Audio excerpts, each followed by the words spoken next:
beating those guys every time you play them? Yeah, it would be awesome. Definitely growing up in Rock Hill, kind of like in between the two. A lot of people like South Carolina, a lot of people like Clemson, so definitely heard a lot about it growing up, but it would definitely be special. What does this rivalry mean to you? Yeah, it really means a lot. Just growing up here and really seeing both sides. My parents are Clemson fans, so I grew up a Clemson fan. But I remember I was looking this week just thinking about, like, back in elementary school, I remember we would just do things like for the rivalry, like kids would pick their side. And, just thinking about myself as a kid and now to where I am now, it just means a lot to me. With it being your last game in Death Valley, returning for this year, how much does this game, aside from the rivalry, kind of mean to you? Yeah, it means a lot. I was thinking yesterday, actually, this would be my last time running down the hill, and it's pretty emotional. And whenever I got here, I never thought this day would come. But I've really enjoyed my time here, and just really looking forward to one more time. Devil says they do all the senior week stuff last week to kind of help with that emotion and all of it. Right. Does it help? Yeah, for sure, definitely. A little bit different, but for sure, I'd say. Were you always a Clemson fan growing up? I was, yeah. Yeah, no, it's funny. There's a guy at my church that tried to sway me and my brother, but it never worked out. So what was it like during that stretch when Clemson lost to South Carolina 5 straight years? Yeah. Yeah, no, that was tough. I heard about it a lot. But I remember it was one Thanksgiving, I was playing soccer, and we were at the beach playing, and I was like staying in a hotel with one of my friends, and he was a South Carolina fan, and I just kept hearing about it. But You say the guy tried to sway you. Have you been able to sway him the other direction since he knows you personally? Who does he root for? No, he's definitely a South Carolina fan, but no, I haven't been able to bring him over yet. So I'm new here. Can you explain to me like how that runs so deep? Dabo made fun of me. I'm from Chicago, and Northwestern doesn't have those sort of rivalries. Yeah. Just how they are so embedded, and what that's like to be in. Is your family divided at all? Like, I know you said your parents, but like, do you have any aunts and uncles you don't talk to this week? No, nothing like that. But I would say it's really deep, and it's crazy because like a lot of people really don't like each other because they like the other team. But yeah, no, it's I feel like it's definitely a very serious thing. But I have a lot of good friends that play for South Carolina, and I love them to death. But at the end of the day, it is a rivalry. Is there a sense of pride? Like, what word would you describe it that there is for like playing in this game? Yeah, definitely some pride.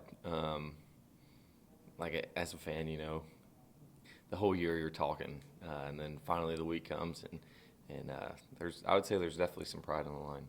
Have you seen that shift from being a fan and growing up a fan and rooting for the team to now being on the team? Just how the rivalry has developed and evolved in your eyes? Yeah, I would say it's definitely changed a little bit, but now it's like you can actually contribute, so it's a little bit different. But it's crazy because it's just like the whole year, like that's what like you hang your hat on if you win or lose against these guys. Has what South Carolina did last Saturday kind of changed the complexion of this game a little bit? Yeah, I don't really keep up with that much, but definitely, I think definitely got some confidence. So. Has anything changed with this rivalry and the fact that it hasn't been close the last several years? Last year you shut them out before that you held them 3, and you won by 21 or more, I think 4 or 5 years in a row. Right. At the end of the day, you just gotta show up and play. Everybody brings their best whenever we play. So, every year, every week, we just gotta show up and do what we do.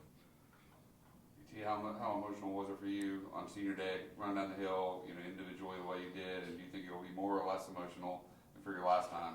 Yeah, no, I was. So last year I did senior day as well because I wasn't sure if I was going to come back, but it wasn't near as emotional last year. But I was all good until I started running down the hill. Then I saw my parents down there, but I think this week will definitely be emotional, but less emotional. I think maybe like after the game, like whenever we're walking off the field for the last time, it'll be pretty sad, but just happy as well. I have Thanksgiving questions for you as well. Let's go. Let's start with the cranberries. Are we for or against cranberries? Why not? No, I'm a very picky eater, so I don't even eat turkey. I'm just like a strictly ham guy. Ham? Yeah, I don't know why. I've just never. I don't know. Maybe I got some bad turkey in my life, but like, it's just not for me. Okay, if you're a picky eater, can your Thanksgiving foods touch, or does everything have to be separated?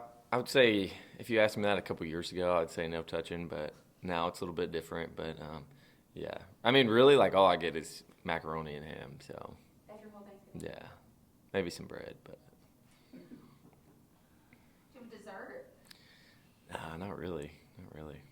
All right. Wow. BT, before you graduate, would you like a game in this rivalry to come down to a couple clutch kicks that you need to make? Or are you okay just going out there drilling some extra points? Hey, whatever works, whatever works.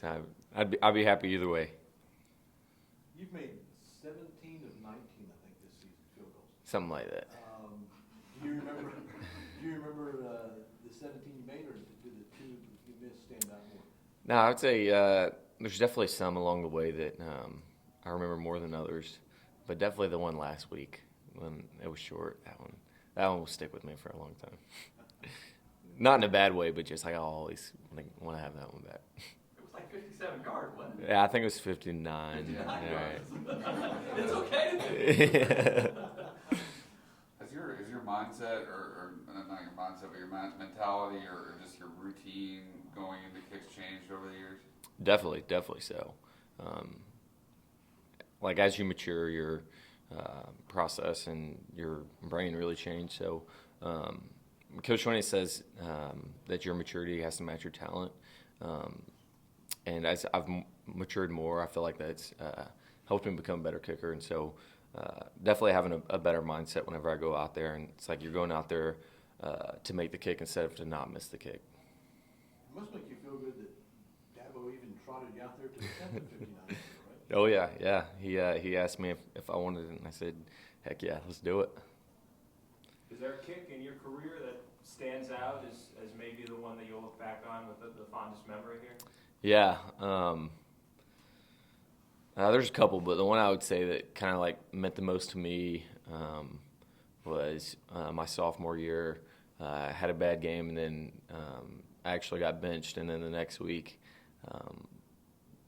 I didn't even know it was going to happen, and he sent me out there for, I think it was like 51 or 52, and I made it, and that just like, I think it meant a lot to me as a player, but it also just like, I don't know, it helped me as a man, just to like realize that things happen, but it's always about how you come back.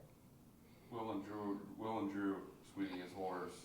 Was it a completely seamless transition? Are they completely identical? Yeah, no, they're both very good, and so I've been getting holds from Drew for a long time as well, just like in practice. So it really wasn't much of a difference at all.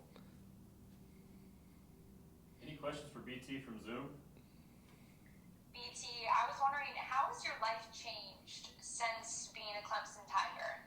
Yeah, that's a really good question, and it's changed so much. I could talk about it for hours, but I came here as just like a kid with a dream, but really didn't know, like, have a vision for that dream. And I think that now that my time's coming to an end, I have a good idea of like what I need to do and what I'm going to do to become a successful man, father and husband. And before that, I really just didn't know what it took. So I'm so thankful for what Coach Swinney and really all of the guys here at Clemson have done for me. How much do you still practice punting? Because I imagine at the next level, that's going to be pretty valuable. Right, for sure. Yeah, definitely practicing it, and I would really say like at least 2 or 3 times a week at practice. You're a Groza Award Semifinalist again. I know you don't really think of or focus on individual award like that, but it's kind of strange because that award is really beyond your control, isn't it? Because, Right. I mean, it's not like you can control whether you have a bunch of game-winning field goals or 50 yards, etc.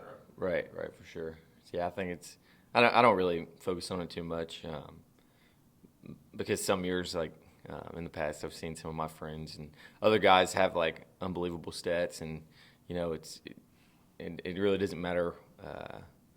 Like you can't control how many attempts you get or how far you make kicks from. So just show up each week and kick. Anyone else for BT? All right, that'll wrap us up. Thank you, BT. Sweet. Thank you.